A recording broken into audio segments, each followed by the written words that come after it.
So I strongly urge the Security Council, the member states here, and those who are not part of this as well, to do everything in their power, and including the Russian Federation, to do everything within their power, and the Ukrainian side for that matter as well, but all sides, to bring this war to an end before it becomes something that will last another 3 or 4 years, lead to more destruction, both economic and at the same time a loss of life, and loss of property, and loss of futures. This war needs to end. The president is a very patient man. He's very committed to peace, but his patience is not infinite.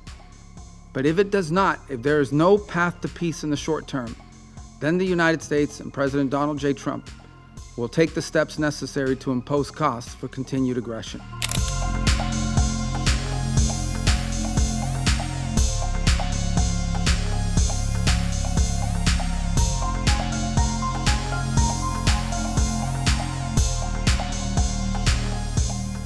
Thank you, Mr. President, and all of you for convening here today on this important matter. When President Trump took office, he made it among his highest priorities the restoration of peace anywhere and everywhere in the world where the opportunity presented itself. And it's met with great success in a number of places. We had a conflict between India and Pakistan, which was a very dangerous conflict, and one that he chose to engage in and was able to bring it to, be very involved in bringing it to a cessation of hostilities. When Thailand and Cambodia were engaged in hostilities, the president got involved over a weekend over in the United States, and were able to play a critical role in that regard as well. We are very grateful to some of the countries in this room that were helpful in that regard with the DRC and Rwanda, and work remains to be done. But again, a conflict that presents grave dangers and extraordinary humanitarian challenges. With Azerbaijan and Armenia as well. He has become involved, and we were able to sign an agreement at the White House very recently that hopefully prevents a future conflict which would prove costly and deadly. But the one that's proved to be an extraordinary challenge has been the war in Ukraine, between Russia and Ukraine. The president has worked on it tirelessly, has invested a tremendous amount of his own time, energy, and the highest levels of our government. We have had meetings in Turkey, meetings in Saudi Arabia, meetings in Alaska, countless phone calls, doing everything possible to bring this conflict to a resolution and to an end. A war that cannot end militarily. It will end at a negotiating table. That's where this war will end. But the longer it lasts, the more people will die, the more will be destroyed. Some of the numbers we are seeing in the loss of life among military personnel, for example, on the Russian Federation side, are staggering. Staggering. In 1 month alone, more loss of life than in the entirety of the U.S. engagement in Afghanistan or Iraq. This war has to end, and we have done everything we possibly can and will continue to do everything we possibly can to bring it to an end. Very generous offers have been made. For example, a ceasefire at the current lines of contact, while all the other details on the future of the conflict could be worked out in terms of future territorial lines. The president has shown extraordinary patience in terms of not assessing additional sanctions in the hopes of having a breakthrough in this regard.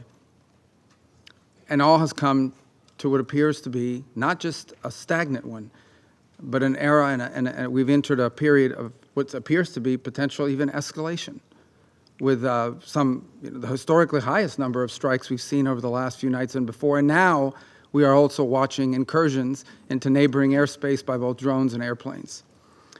The president is a very patient man. He's very committed to peace, but his patience is not infinite. And as he has said repeatedly, he has before him the opportunity and the options of imposing additional economic costs on the Russian Federation if necessary in order to bring this to an end. He also has before him the option, as he has already chosen to do in some circumstances, to sell defensive weaponry and potentially offensive weaponry so that Ukraine can defend itself from this assault by purchasing that weaponry. So I'm here to say to the Security Council, the United States remains as committed as it has ever been to a peaceful resolution to this dangerous conflict. But there will come a moment in which we will have to conclude that perhaps there is no interest in a peaceful resolution. And then the president has before him real options, which he intends to pursue, as he has made clear today in some of the messages he has put out.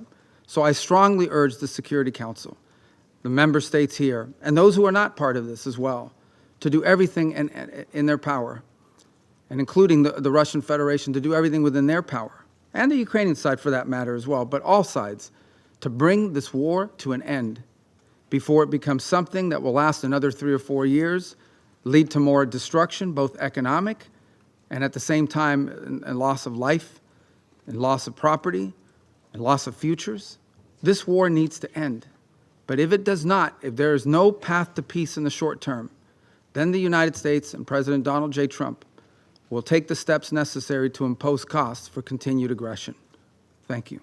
There was a time when Europe, for many of us, was associated with the Renaissance, the Enlightenment, cutting-edge philosophy, culture, and science. Yet today, all of that, unfortunately, has gone, and it's gone for good. Voltaire, Rousseau, Kant, and other leading philosophers have been replaced with the von der Leyens, the Callises, and the Johnsons, as well as other small-time blinkered Russophobes, thanks to their efforts, the primitive hatred for our country, and an attempt to portray Russia as the main threat to pan-European security, is, before our very eyes, becoming the only ideology of European states. They're trying their utmost to make the next generation forget the bitter experience of predecessors of today's Euro-integrators. For instance, the experience of Napoleon and Hitler, who suffered defeat at our country's hands, for which Europe paid a lengthy and painful price. Any events are immediately interpreted through an anti-Russian prism. The very idea that war with Russia is unavoidable is being frantically pounded into the heads of the European populace. Russia is being branded all sorts of things, portrayed as an enemy, not even going to the trouble in principle of using facts or evidence. When these assertions turn out to be false, no one even thinks about apologizing for spreading such blatant lies.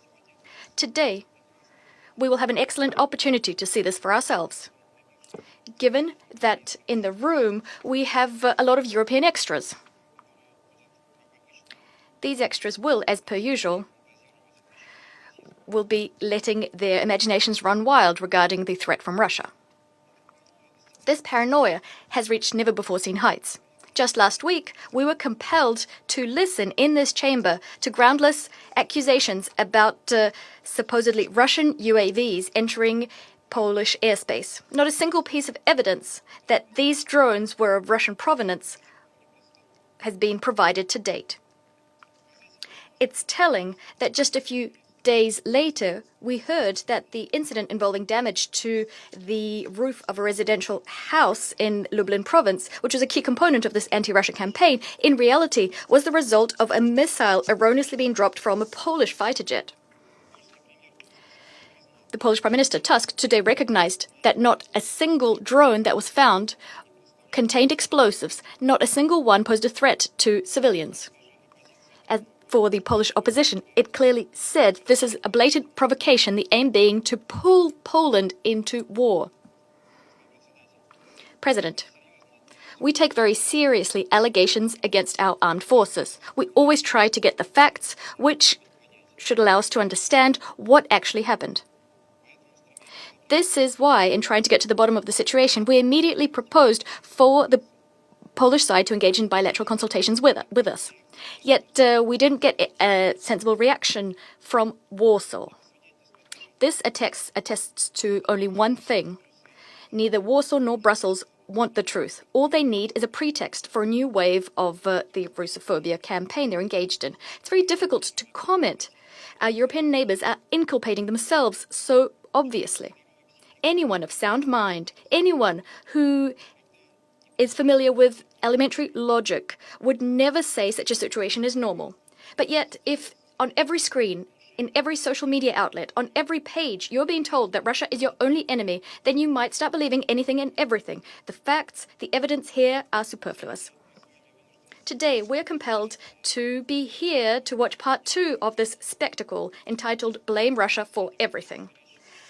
Our neighbors have now imagined that Russia is at fault for an incursion into Estonian airspace. As always, there is no proof except the Russophobic hysteria coming from Tallinn, which our Estonian colleague will wax lyrical about a little bit later. As for the facts prove that on the 19th of September, 3 Russian MiG-31 fighter jets conducted a planned flight from Karelia to an airbase in Kaliningrad Oblast, carried out in strict accordance with international airspace use rules. The Russian aircrafts did not stray from the agreed route, nor did they cross into Estonian airspace. Their trajectory, their flight was over the neutral waters of the Baltic Sea, over 3 kilometers from the island of Windlow. Flight recorded data confirm this. If Estonia wanted to, it could have checked this itself. But Tallinn is not pursuing such an objective. Their goal is different, going against common sense and the facts to foment hysteria and accuse Russia of provocations. Thus, NATO representatives rushed to call what happened reckless behavior. And the head of European diplomacy, who also happens to be Estonian, called for a firm stance in support of the Baltic states. To be perfectly frank, our European colleagues deserve our sympathies. After all, the project they'd been building on our borders for years, the anti-Russia project, and this is what Ukraine was actually turned into after 2014, this project is coming apart at the seams, discrediting itself. Ukraine became the Zelensky concentration camp long ago. It's not sparing its people. They're dying by the thousands every day in a senseless meat grinder in the name of Western geopolitical interests. The Zelensky regime has turned its country into a symbol of corruption, outright theft, violations of human rights, the freedom of religion, and the freedom of speech. In European capitals, despite all of this, they continue to laud so-called Ukrainian achievements, giving money and weapons to the Kiev regime, although they're clearly increasingly ashamed of their own puppets. However, they can't understand how to disentangle themselves from this fix.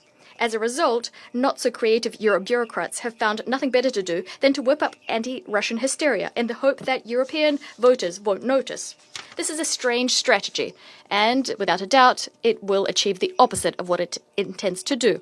What will they accuse Russia of next? After all, they're not bothering to check the evidence nor the logical rationale for our actions.